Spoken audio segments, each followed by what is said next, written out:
My name is Cecilia Kraus, and I'm the director of the Palm Beach County Sheriff's Office Crime Laboratory. The Crime Laboratory story begins about 50 years ago in the early 60s in a little building over by the airport. There was one drug chemist that was analyzing the drug cases in Palm Beach County. In the next 30 years, we would increase to 103 people. We are staffed administratively and technically in many different forensic disciplines. That includes firearms and toxicology, chemistry, DNA, the quality assurance program, forensic identification, which is latent prints and fingerprint and 10 print. We also have crime scene, and uniquely we have evidence. There's not a lot of laboratories in the United States that have evidence under their umbrella. It makes for a wonderful documentation and relationship for chain of custody and security. We've been accredited since 1991, almost 25 years. We also have been accredited recently with an international accreditation standard, and we maintain that to this day. We're pleased to let you know that a couple years ago we were probably at 16% nationally board certified for qualifying forensic scientists, and we are now over 85% of forensic scientists. We also are able to acquire grants every year, hundreds of thousands of dollars. It helps us buy equipment, and it helps us buy instruments, as well as training and validation of that. We're very proud of the fact that we've published over 40 articles in peer-reviewed journals over the past years. These specific articles are introductions and validations of the kinds of technologies that we use in the laboratory. And as a result, we know that we are putting out quality, scientifically founded research and task in our reports. Annually, we probably get about 8,000 requests for analysis, and in turn, about 7,500 case reports go out to prosecutors and law enforcement, public defenders, defense attorneys. We have lots of customers. The Palm Beach County Sheriff's Office Crime Laboratory has several different types of databases. We have a DNA database, as well as a cartridge casing database.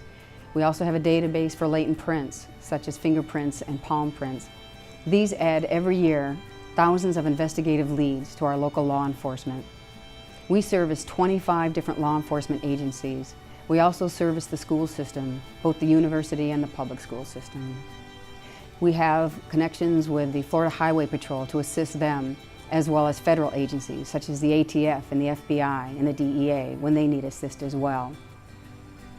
The citizens of Palm Beach County has a full functional crime laboratory. Our laboratory never sits still with just the technical protocols we have in place. We make sure that we get out into our communities, specifically communities that are specific for firearms or DNA or latent prints, crime scene and evidence. The toxicology and chemistry units as well present on an annual basis to these meetings. We want to make sure that all the techniques that we are using have a solid scientific foundation to them.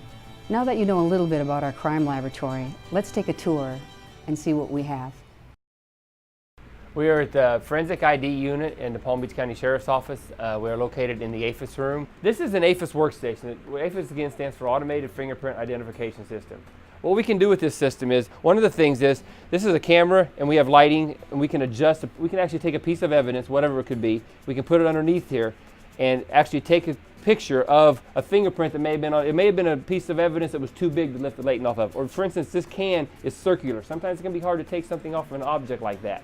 So we can actually put it underneath the camera, adjust our lighting source, and we're monitoring it from the screen to get the best picture of that fingerprint that we can get.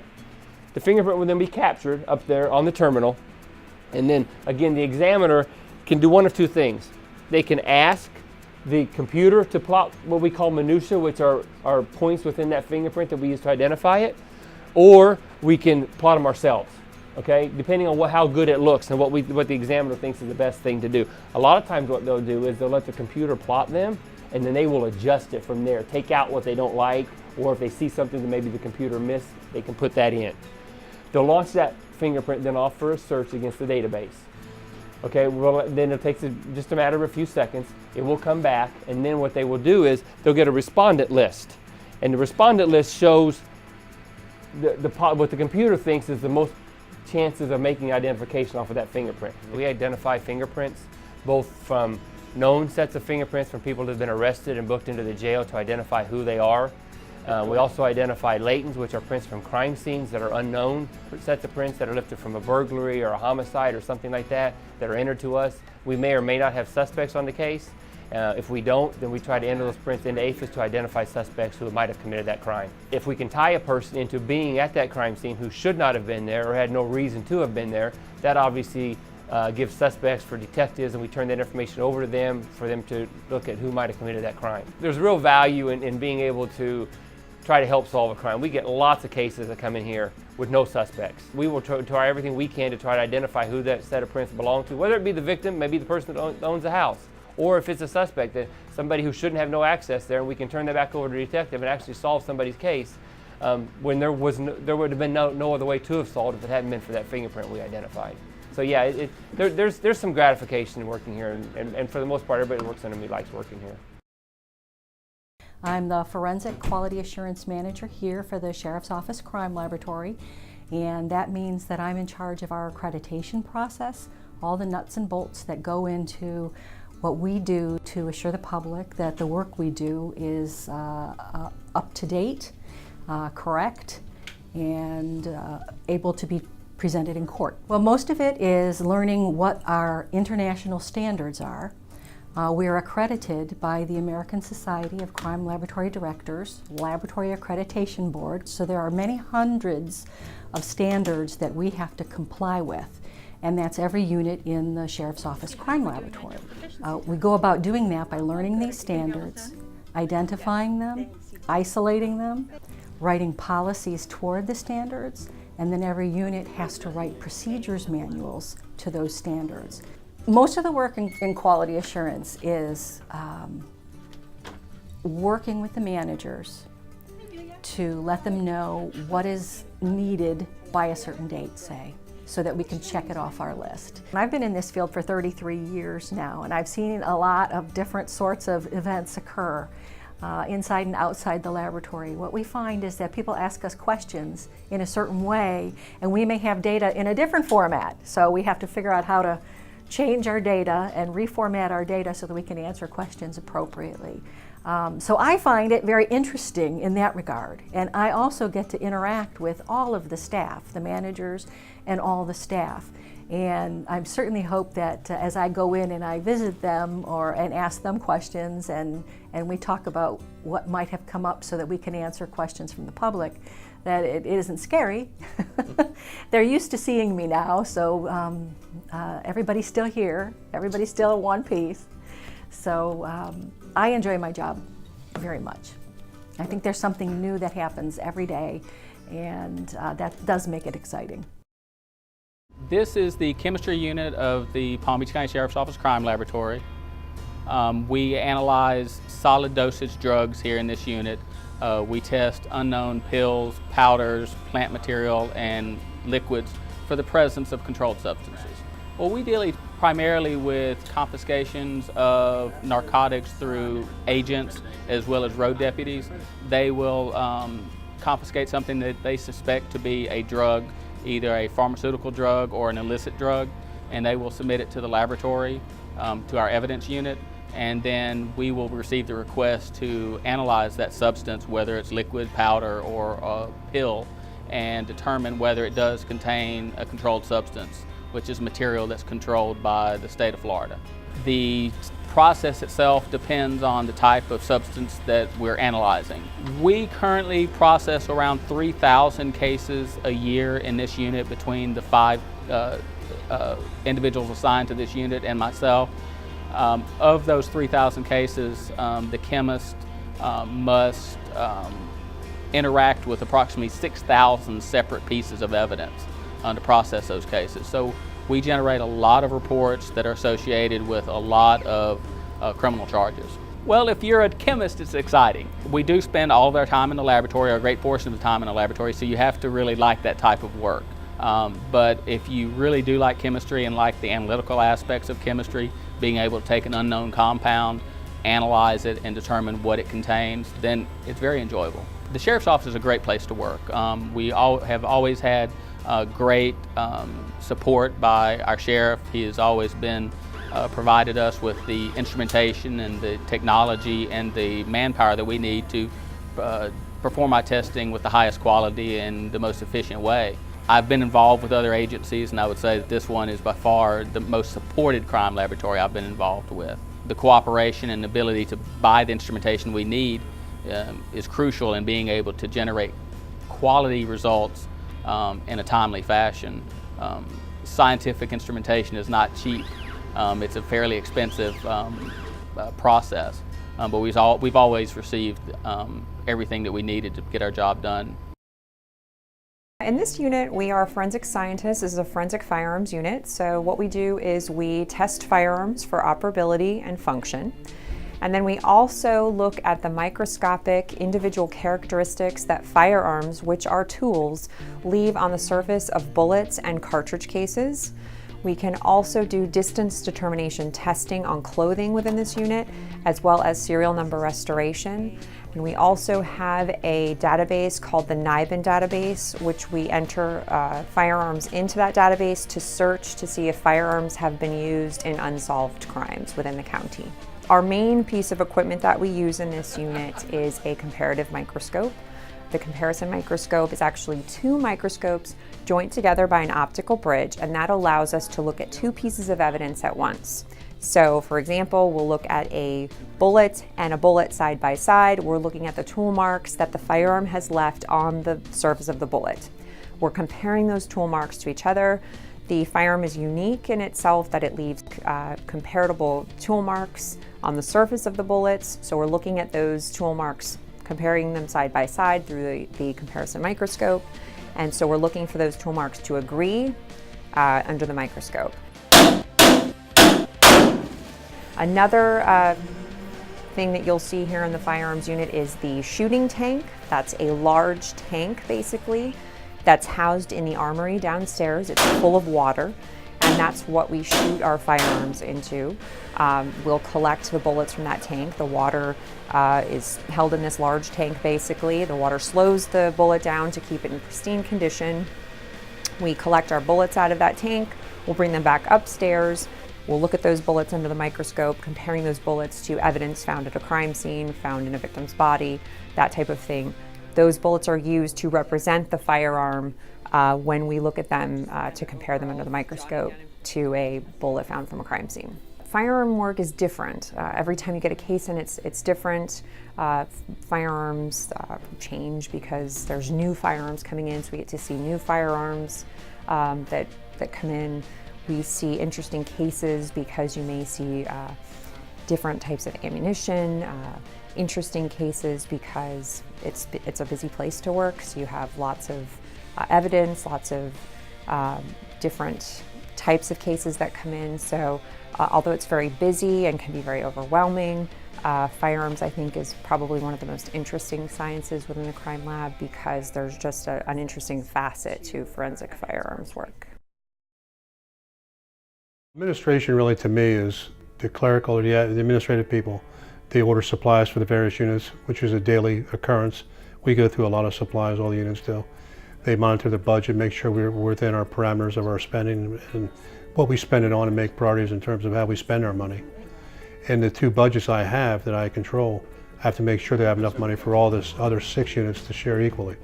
Overall, it's a very important unit because if we get out of whack on a budget, it could seriously hurt or damage the unit's operational ability for sure. It can be routine to an extent, but every day it seems like new problems crop up or challenges.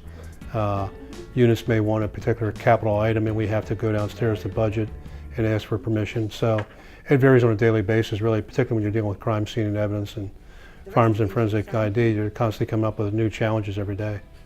I have 3 people that come in technical services. And I have a supervisor that supervises the 2 other women.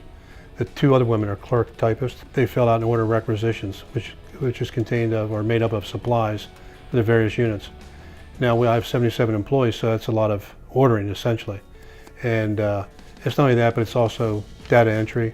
It's time cards. They have to keep track of people's time and attendance records that I have under my supervision. We do tours for the public, sheriffs for the day, other people, civic groups, classes, colleges come in. We give them a tour of what we do here, and there's a hallway that they take them down, show them the various photographs of people working, then they explain what those areas do. What you're going to also see is our certificates of accreditation from the national accrediting body. Because it means we meet international standards, we're in compliance with common standards, and it shows some professionalism that we're just not winging our opinions, we're following prescribed guidelines that are internationally accepted. We're one of the few that have so many units that are internationally accredited. Out of 77 employees, probably 90–95% of them are nationally certified, which means they take national exams every 5 years to maintain their competency. We are in the Forensic Biology Unit of the Palm Beach County Sheriff's Office, and what we do here is we perform the analysis of crime scene evidence for biological fluids and also developing a DNA profile from those biological fluids. So we try to create a DNA profile from items of evidence, and that DNA profile is unique, and we try and see if that DNA profile matches anyone related in that case. We help to put together pieces. DNA can change stories. Someone who says they were never at a scene and we discover their DNA there, that might change their story. They might say, oh, now I was at that scene. It really does kind of help as one piece in the puzzle, one piece for the detectives to hopefully come up with more information about the case. It might generate investigative leads. That happens through CODIS hits, as well as they might come up with a suspect or a person of interest. And if we're able to confirm a match with DNA, that may help them eventually solve the case. No day is the same.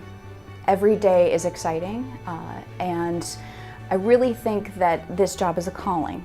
It is a job where you can't have a bad day, because everything you do is for someone else, and their worst day is what you're working on.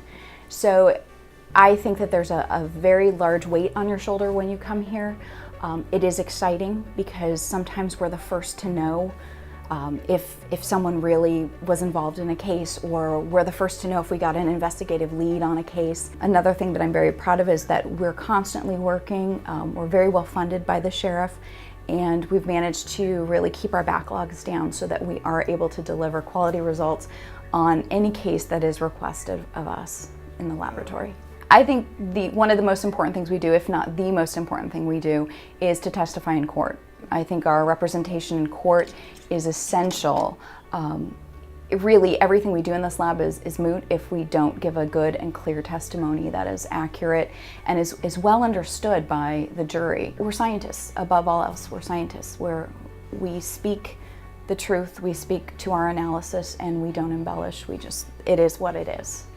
And we all do it very passionately, and we really, really, truly put our whole self in what we do here.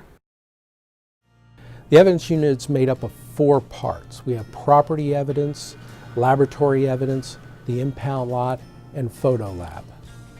What we do is we hold the evidence for the Palm Beach County Sheriff's Office.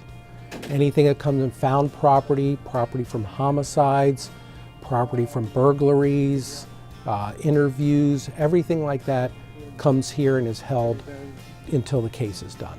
Evidence is critical to the operation. If the integrity of the evidence unit is brought into question, it can lead to losing every case that exists. That's happened in other departments where one problem ends up showing problems throughout the agency and mainly in the evidence, and it turns out that a lot of the evidence can't be used in trial and the cases are lost. With the 4 main evidence areas here, the one we're in now is the property evidence vault. In here we handle most of the evidence for the agency. This is all the general evidence, most of it that doesn't need special handling. One of the other units we have is laboratory evidence. They handle the drugs, any evidence that needs refrigeration or freezing, and they also take in the evidence from the municipalities in the area, that the evidence they're bringing in for laboratory analysis, because we're also part of our crime laboratory, so they handle that part. The impound lot handles our vehicles, bicycles, and oversized items, and they do that out there. The photo lab, they handle the digital evidence for the agency, digital photos for the agency, and will make prints or provide it to the state attorney as they need it. We have money, jewelry, guns, computers, CDs, audio tapes, bulky pieces of evidence, shirts, all sorts of clothing, evidence from homicide cases. We have tree limbs, we have safes. If you can imagine it, we probably have one of it here. When I come to work at 7:30, about the next time I look up at the clock, I see it's lunchtime. Next time I look at the clock, it's time to go. The day goes so fast because it never stops here. You never know what's going to happen on a given day, and you got to be prepared for anything. This is the toxicology unit. This unit is assigned cases where we're required to analyze biological specimens, blood and urine specimens primarily, submitted to the laboratory for the presence and concentration of alcohol and drugs, primarily impairing substances. The bulk of our cases are DUI related cases, so we're tasked with identifying anything in a person's system that can impair their ability to operate a motor vehicle. The chemistry unit, we're analyzing solid dosage drugs. We're analyzing pills, powders, plant material, and liquids that are confiscated by narcotics agents and road deputies and other law enforcement officers. In the toxicology unit, we're actually looking for very similar compounds, drugs, but in a person's system, either in their blood or urine. The one difference in toxicology is not only do we have to identify the presence and concentration of drugs and alcohol in the specimens we test, but we also must go to court and testify to how those drugs or how alcohol will affect a person, how it impairs a person's ability to operate a motor vehicle, or in the case of sexual assaults, how it might impair a person's ability to give consent or make judgment and decision calls. I think it's very important. DUI is a very common crime in this county as well as around the country. We work approximately 600 to 700 cases a year. I think it's very exciting. We do work in the laboratory all the time. It's not like some of the shows where individuals go out into the field and spend time at a crime scene and then come into the lab and do the analysis. All evidence is collected by someone else. It's submitted to the laboratory. We do our work here in the laboratory and then testify to our findings in criminal trials, depositions, and hearings. If you're a science buff and you like chemistry and you like identifying things, unknown compounds, substances, then it's the job for you. So I love the job. At a crime scene, typically what their duties are as a CSI is to collect, document, and preserve evidence. They do that by a number of ways. They photograph, they videotape, they measure distances, and occasionally if it's a big scene or a major scene, they can use the 360 scanner to capture the scene as it was when it happened. Crime scene is very important to the sheriff's office. In fact, it's probably vital. That's where the investigation starts. I can give you a quick example. If a crime scene doesn't do their job properly, the law enforcement side of the house can't do their job properly, and it'll be an unsuccessful prosecution. So it's really important that crime scene, it starts right there with crime scene personnel. It's called the in-house processing room, and generally what the people in there do is they process their own evidence, evidence that they didn't have time to process at a crime scene. In addition to that, they process deputies' and detectives' evidence when they go to a crime scene. They bring it into us, we take up in-house processing, process it for fingerprints, DNA, photograph it. There's various investigative techniques they use to gain their evidence. The three most important steps in the in-house processing is the photography section, the DNA and fingerprint section, and then there's one section that has various degrees of lifting fingerprints. In order to glean the evidence that they're looking for, they use different investigative techniques. For example, fingerprinting, they use black powder, super glue, photography, DNA swabbing, and also alternate light source, which will enhance the fingerprint on an item that we can't see with our own eyes. It really emboldens the print. The crime scene unit on a daily basis it's something new almost every day. They go to a lot of repetitive crimes, but the scene itself is always a little different. And they go to scenes involving children, adults, homicides, overdoses, suicides. So they see everything in the entire gamut of a crime scene. So no, actually it's challenging, it's very demanding, and it's detailed work. Well, thank you for taking the tour of the Palm Beach County Sheriff's Office Crime Laboratory. You know, forensic science has a very unique relationship that other sciences don't. We are inextricably linked to law enforcement and the judicial system as well. I would like to thank everyone who supports our laboratory on every level of Palm Beach County, including the sheriffs that we've always had, as well as the county commissioners and the citizens of Palm Beach County, and of course the very hard-working men and women of the crime laboratory. Thank you.